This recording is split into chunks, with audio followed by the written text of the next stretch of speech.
So let's get started. I'm using this Pyrex square thing because I like to make my guacamole in this. And so first, I'm going to make the guacamole in pico. First thing I like to do is my onion.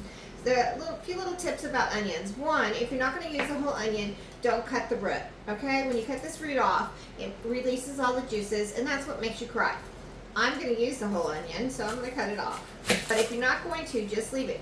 Also, it keeps it from drying out in the refrigerator. Guys, that's it. Nobody wants to get in the refrigerator and find this all nasty onion dried up. Don't do that. So I do like to peel one layer off.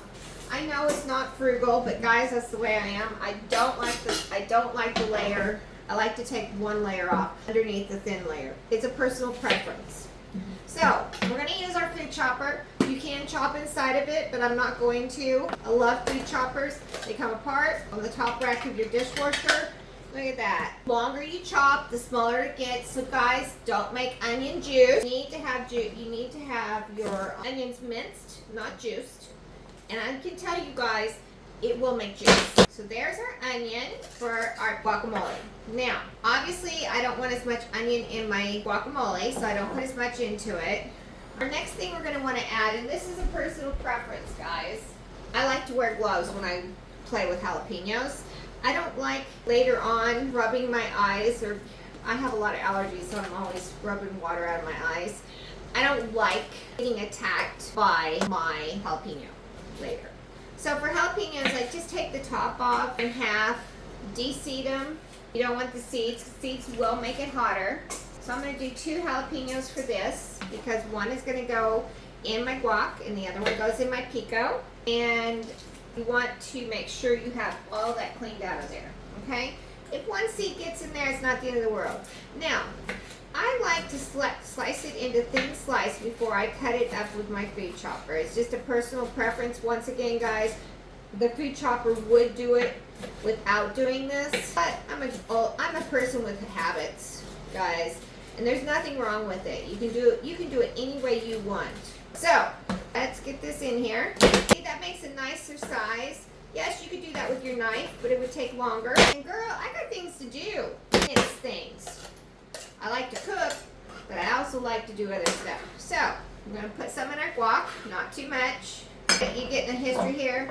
Oh, this is not a recipe. This is just how I do it. I learned to do it this way, and this is how I do it. So I can't really tell you one way or another. Now, we're going to cut up our tomatoes. My tomatoes. Now, for the guacamole, you need to have your tomatoes tiny because nobody likes their guacamole to be huge chunks of food in it. So make sure you chop it up nice and little. You can remove the tomato seeds or not. I don't. Personal preference, once again. If there's a lot or something I feel like it needs to be removed, I will remove them. And to answer everybody's questions, yes, I washed all the vegetables before I started. Okay, so I'm going to put probably 1 small Roma tomato in my guac. Yes, I still have my gloves on because I don't like all this slimy stuff on my hands. It's a personal. Once again, you get the mantra. It's all about you. Cook what makes you comfortable. This is also what I do. Guys, I'm not making this any different than if I was making it by myself at home. Oh, I am at home. Never mind. Welcome to my old Victorian. It built in 1858. I am in the process of remodeling, so who knows. Okay, next thing we need is some garlic. This is a clove of garlic. I don't know if I don't have a full head. But heads come on things like this, okay? This is more close to a head. This is a clove. Okay, so I'm going to add some. Nowadays up here is not real good. And so usually before I put it into my garlic press, I cut the little tip off because it's really hard and I don't like it getting stuck in my thing. But the beauty of this is I don't have to peel it. I just put it in there and I just crunch it in and wipe it off and take it out. There you go. No peeling required. I'm not getting garlic all over my hands. Garlic's very good for you fresh. It's not so good for you otherwise because it loses all its natural products if you don't eat it fresh. And there we go. And we just clean it out. Now we're going to take cilantro. Guys, this is cilantro. Cut the bottoms off, put it in a glass with water, set it in your windowsill or your refrigerator, and it'll stay nice and fresh. So this has been washed. I'm going to take it out of here because I'm going to use the whole thing. Cut it off, and I'm going to chop it up. What I'm going to do is I'm going to get it smaller, and then I'll use my cube chopper. Okay, so I'm going to stuff it under here. Once again, you guys can do this in the cap. I'm just doing it, okay? A little bit into your guacamole bowl. Now we're going to add to this lime juice. Notice how this lime has a very small tip. He's going to be more juice. His skin is going to be thinner. And this guy has a little bit of a knob, and he probably will have thicker rind and not as much juice as my little guy. So let's cut him open. And as you can see, it's a little thinner. It's more noticeable on lemons than limes, but it's the same thing. This juicer, guys, is a miracle. Just stick your lime in there. Make sure it's facing down, not this way. This will not juice it. It will, but not as good. Turn it like this and put it in. So I use about three-quarters of a lime in my guacamole. And now, a little tip. If you want your guacamole to stay good, keep one of these aside and put it on top of your guacamole until you serve, and it will keep it from turning brown. I think that needs a little juice. Okay, so I'm going to save this guy. So we've used this juicer.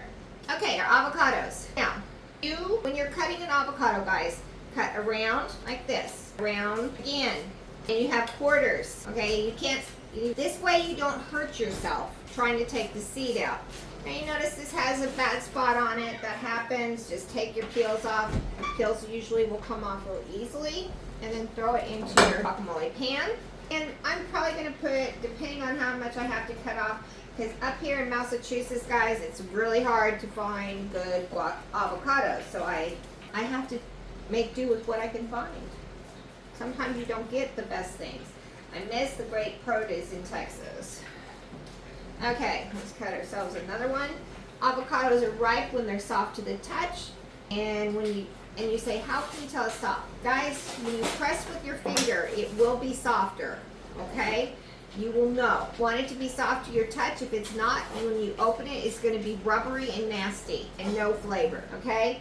Now, if it caves in when you touch it, it's overripe. It's too ripe, it's dead, it's trash. That's how you tell the difference. Avocados will ripen at room temperature. Really no need to refrigerate them. Once they get completely ripe, if you have too many of them, you can refrigerate and then put them and use them. They don't keep as well in the refrigerator. They are not meant to be refrigerated. As tomatoes are not meant to be refrigerated either. So, certain vegetables shouldn't be put in the refrigerator. Refrigerating your tomatoes breaks the little cells and makes them mushy and rot faster.